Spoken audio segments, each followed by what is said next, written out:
চড়ক পূজার দিন আমার সাথে এমনটা করবে বর যে আমি ভাবতেই পারিনি। আমি কত আশা করে রেডি হলাম, কিন্তু বাড়িতে এসেও যে আমার সাথে এরকম করবে আমি কোনো দিনই ভাবতে পারিনি।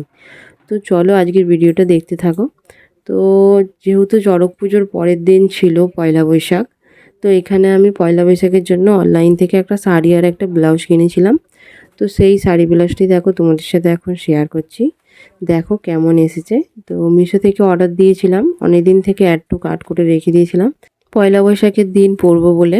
তো এমনিতে তো ঘরে পরার জন্য আলাদা জামা কিনেছিলাম, আর এটা নিয়েছিলাম যদি কোথাও ঘুরতে যাই তার জন্য পরবো বলে। তো এই শাড়িটা দেখো খুবই সুন্দর এসেছে। শাড়িটা সব কিছুই ভালো লেগেছে, কিন্তু শাড়িটা থেকে একটু স্মেল ছাড়ছিল, যেটা আমার ঠিক একটা ভালো লাগে না। শাড়িটা খুলে আমি তো খুবই হ্যাপি হয়ে গেছিলাম, কারণ শাড়িটা খুবই সুন্দর লাগছিল দেখতে। তো যেমনটি ফোনে দেখিয়েছিল তেমনটিই এসেছে, কিন্তু শাড়িটাকে নিয়ে যখন দেখাচ্ছিলাম তখন শাড়িটা থেকে একটা বাজে স্মেল ছাড়ছিল, যেটা আমার পছন্দ হয়নি। বাকি শাড়িটার কোয়ালিটি সব কিছু ঠিক আছে।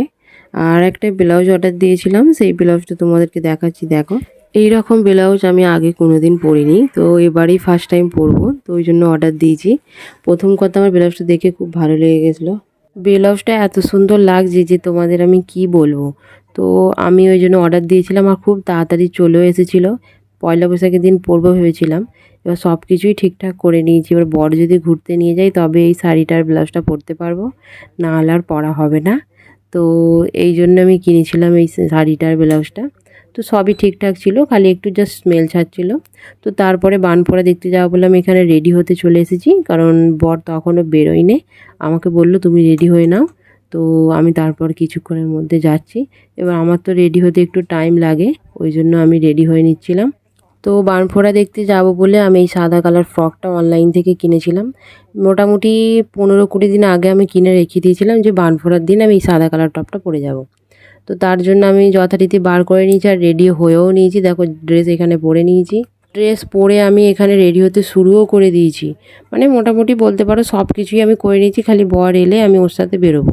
তো তারপরে আমি এখানে সাজতে বসে গেছিলাম যে কি লাগাবো না লাগাবো। হালকা টাচ আপ করেছিলাম, বেশি কিছু করিনি, কারণ খুবই গরম পড়েছিল তোমরা জানো। আর গরমে বেশি কিছু করলে তো একদম মুখের কিছুই থাকে না, মেকআপ করলে মেকআপ গলে গলে পড়বে।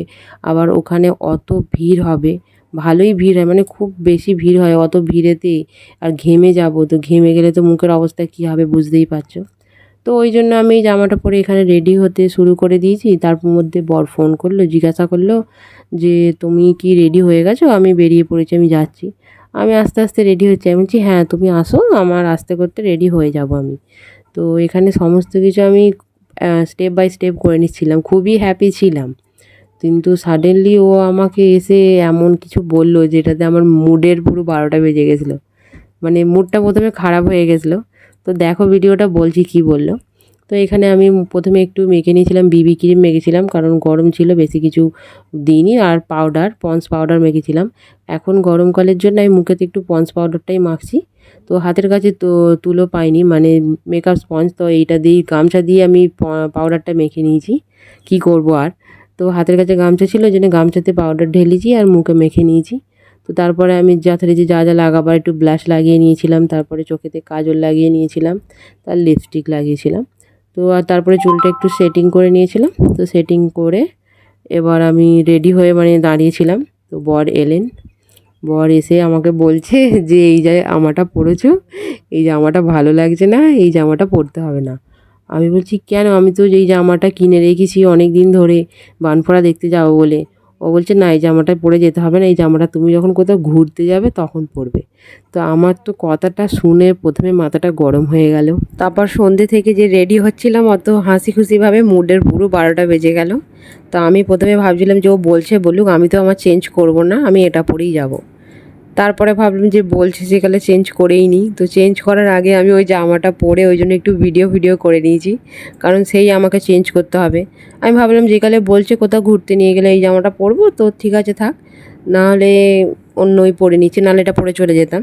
তো তারপর আমি একটু ভিডিও বা রিল বানিয়ে নিয়েছি। তারপরে আমি চলে গেছিলাম এই ড্রেসটা চেঞ্জ করতে। দেখি না কোথাও আরও যদি অনুষ্ঠান বাড়ি বা কোথাও কিছু পরে এই জামাটা পরে আমি চলে যাব। দেখো আমি এই জামাটা পরেছিলাম, আমার বরের পছন্দ হয়নি, ও তাই বললো আমাকে চেঞ্জ করতে। কি করব, আর আমার ভালো লাগে না। তো এখন আমি এই জামাটা পরবো, মানে রেডি হয়ে বসে আছি, আর এখন এসে বলছে যে তুমি এইটা পরো, এটা পরতে হবে না, এটা অন্য দিন পরবে। কি বলবো বলো। তো এখন আমাকে এই জামাটা পরতে হবে। তো চলো ঝটপট রেডি হয়ে আসি। কাদের সাথে এরকম হয় যে রেডি হয়ে থাকো, তারপর বর এসে বলে এটা পরুনি, অন্যটা পরো। তো আমারও ক্ষেত্রে সেম হয়েছে, এখন আমাকে এই জামাটা পরতে হবে। এই জামাটা আমি এত সুন্দরভাবে রেডি হলাম যে আমাকে আবার ড্রেস চেঞ্জ করতে হবে। তো চলো ড্রেসটা তাড়াতাড়ি চেঞ্জ করে নিই। দেখো আমি রেডি হয়ে গেছি, এই জামাটা পরলাম লাস্টে। কি করব, ওই জামাটা পরার পর আমাকে খুলতে হলো। তো এই জামাটা পরে নিয়েছি, তো আর বেশিক্ষণ দাঁড়াবো না, এবার যাই, কারণ অনেকটা দেরি হয়ে গেছে, 8টা 10 বাজে। তো চলো টাটা। কি বলবো আর, সাদা কালার জামাটা পরেছিলাম, বরের পছন্দ হয়নি, তাই আমাকে আবার এই জামাটা পরতে হলো। তো তোমরাই বলো কোনটা ভালো ভালো লাগছে বেশি, সাদাটাতে না এইটাতে? আমার তো মনে হয় সাদাটাই বেশি ভালো লাগছিল। তো তোমরা কমেন্টে বলো কোন জামাটা পরে আমাকে বেশি ভালো লাগছে। তো চলো এবার বেরোই। তারপর আমি ওকে একটা কথাই বললাম যে আজকে তুমি বললে বলে আমি ড্রেসটা চেঞ্জ করে নিলাম, তাহলে তুমি যখন কোনো জামা পরবে যদি আমার পছন্দ না হয় তাহলে তোমাকেও চেঞ্জ করতে হবে। তো তারপরে খুব হাসছিল। তো এখানে আমরা অনেকটা দেরি হয়ে গেছিলো, বেরিয়ে পড়েছিলাম, তো নিয়ে গিয়েছিলাম আমরা। তো দেখো অনেকে যাচ্ছে মেলা দেখতে, তো গিয়েই দেখলাম যে প্রচণ্ড ভিড় হয়েছে মেলাতে। তো ফার্স্টে গিয়েছিলাম মন্দিরে, ওখানে তখন অলরেডি বান ফোটানো হচ্ছিল। তো এইটা তো আমি একদম দেখতে পারি না, কারণ দেখলেই আমার মাথা পুরো ঘুরে যায়। কি বলবে, মানে চামড়াটাকে টেনে ধরে যখন ফোটাই না বাবা, কি বলবো, খুবই মানে দেখে মাথা ব্যথা ঘোরে। তো ওই জন্য আমার বরকে বলেছিলাম একটু ভিডিও করে দিতে, ও করেছিল। তো তারপর ওখান থেকে আমরা চলে গিয়েছিলাম শিবতলার ওখানে। তো ওখানে গিয়ে প্রথমে সাজের দোকানে ঢুকেছিলাম, ওখান থেকে কানের কিনেছিলাম একটা।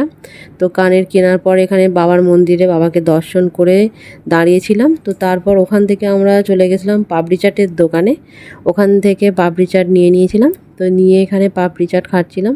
তো পাপড়ি চাটটায় নুন বেশি হয়ে গেছিলো, সেরকম টেস্ট হয়নি। আমার একমাত্র পাপড়ি চাট খেয়ে ভালো লেগেছে হচ্ছে বড়মার ওখানে, নৈহাটি, খুব সুন্দর পাপড়ি চাট করে, তোমরা পারলে ওখানে গিয়ে খেতে পারো। তো খুব দারুণ, ওখানে গেলে তোমরা ওখানকার পাপড়ি চাট খেয়ে দেখবে। তো তারপরে এখানে অলরেডি একটা বান আসছিল, তো আমি অনেকটা ডিস্টেন্সে দাঁড়িয়েছিলাম, কারণ আমার এইগুলো দেখলে একটু ভয় লাগে।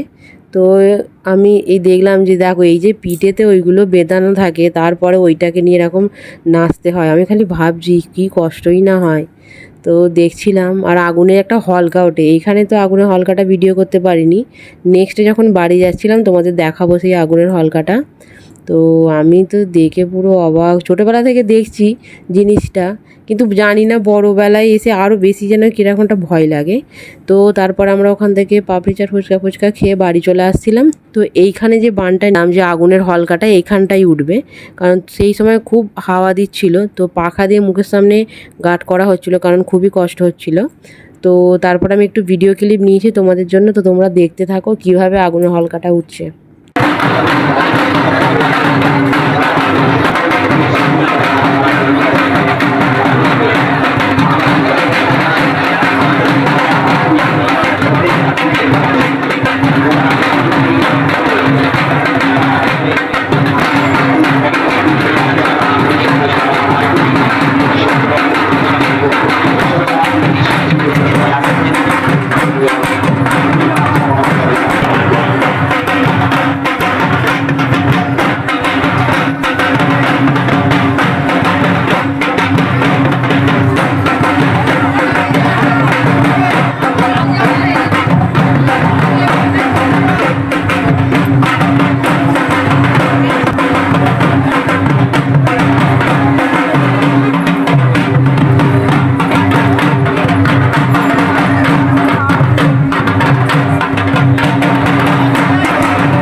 তো বাড়ি চলে এসেছি।